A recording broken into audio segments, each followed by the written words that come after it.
सभी माताओं और बहनों को हमारे चैनल की तरफ से हरतालिका तीज व्रत की ढेर सारी शुभकामनाएं। यह व्रत भाद्र पक्ष मास के शुक्ल पक्ष की तृतीया को हस्त नक्षत्र के दिन होता है। इस दिन कुमारी और सौभाग्यवती स्त्रियां गौरी शंकर की पूजा कर उनकी कथा सुनती हैं। यह त्योहार करवा चौथ से भी कठिन माना जाता है, क्योंकि जहाँ करवा चौथ में चाँद देखने के बाद व्रत तोड़ दिया जाता है, वहीं इस व्रत में पूरे दिन निर्जल व्रत किया जाता है और अगले दिन पूजन के पश्चात ही व्रत तोड़ा जाता है। इस व्रत से जुड़ी एक मान्यता यह है कि इस व्रत को करने वाली स्त्रियां पार्वती जी के समान ही सुखपूर्वक पति रमण करके शिवलोक को जाती हैं। सौभाग्यवती स्त्रियां अपने सुहाग को अखंड बनाए रखने और अविवाहित युवतियां मन मुताबिक वर पाने के लिए हरितालिका तीज का व्रत करती हैं। सर्वप्रथम इस व्रत को माता पार्वती ने भगवान शिव शंकर के लिए रखा था।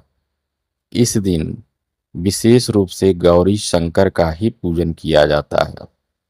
इस दिन व्रत करने वाली स्त्रियां सूर्योदय से पूर्व ही उठ जाती हैं, नहा धोकर पूरा श्रृंगार करती हैं।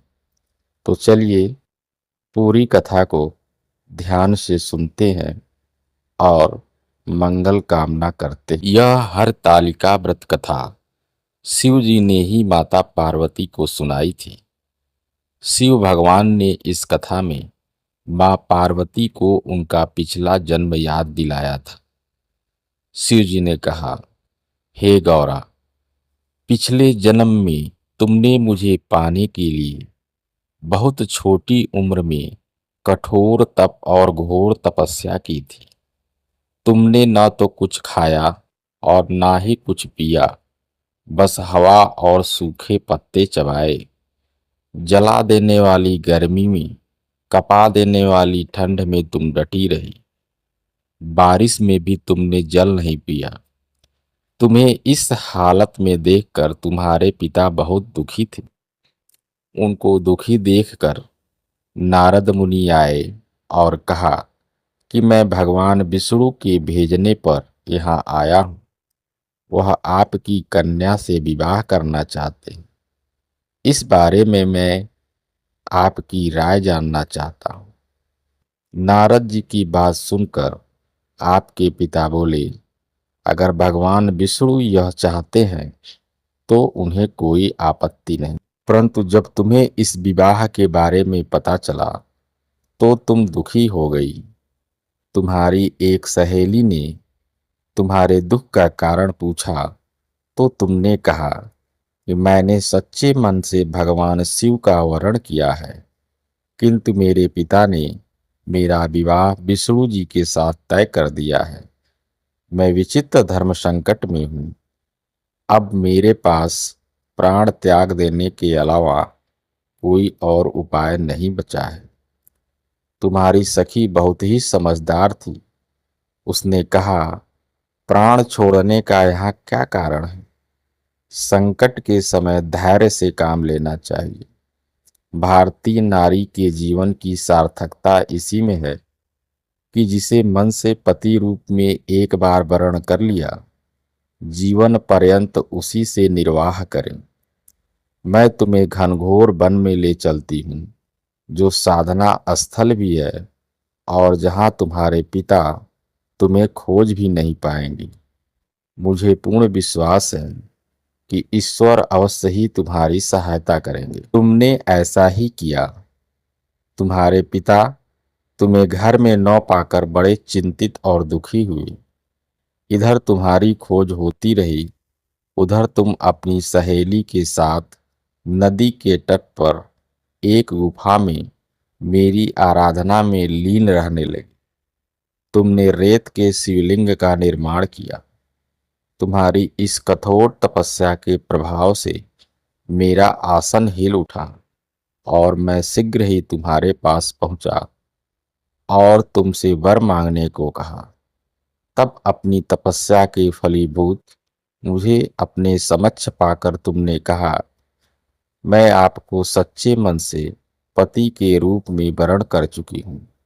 यदि आप सचमुच मेरी तपस्या से प्रसन्न होकर यहाँ पधारे हैं तो मुझे अपनी अर्धांगिनी के रूप में स्वीकार कर लीजिए। तब तथास्तु कहकर मैं कैलाश पर्वत पर लौट गया। उसी समय गिरिराज अपने बंधु बांधवों के साथ तुम्हें खोजते हुए वहां पहुंचे। तुमने सारा वृत्तांत बताया और कहा कि मैं घर तभी जाऊंगी अगर आप महादेव से मेरा विवाह करेंगे। तुम्हारे पिता मान गए और उन्होंने हमारा विवाह करवाया।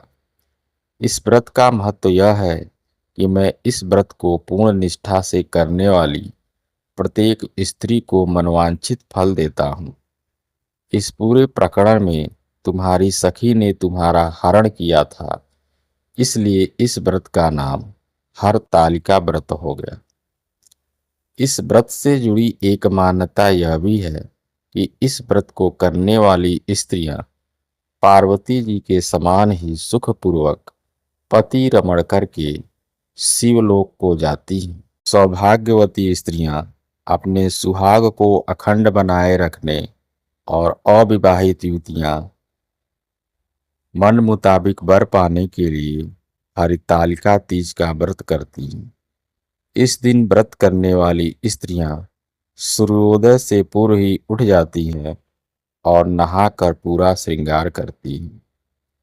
पूजन के लिए केले के पत्तों पूजन के लिए केले के पत्तों से मंडप बनाकर गौरी शंकर की प्रतिमा स्थापित की जाती है। इसके साथ पार्वती जी को सुहाग का सारा सामान चढ़ाया जाता है। रात में भजन कीर्तन करते हुए जागरण कर 3 बार आरती की जाती है और शिव पार्वती विवाह की कथा सुनी जाती है। इस व्रत के व्रती को शयन का निषेध है। इसके लिए उसे रात्रि में भजन कीर्तन के साथ रात्रि जागरण करना पड़ता है। प्रातःकाल स्नान करने के पश्चात श्रद्धा एवं भक्ति पूर्वक किसी सुपात्र सुहागिन महिला को श्रृंगार सामग्री, वस्त्र, खाद्य सामग्री, फल, मिष्ठान एवं यथाशक्ति आभूषण का दान करना चाहिए। रेत के शिवलिंग बनाए हैं तो उनका जलाशय में विसर्जन किया जाता है और खीरा खाकर व्रत को संपन्न किया जाता है।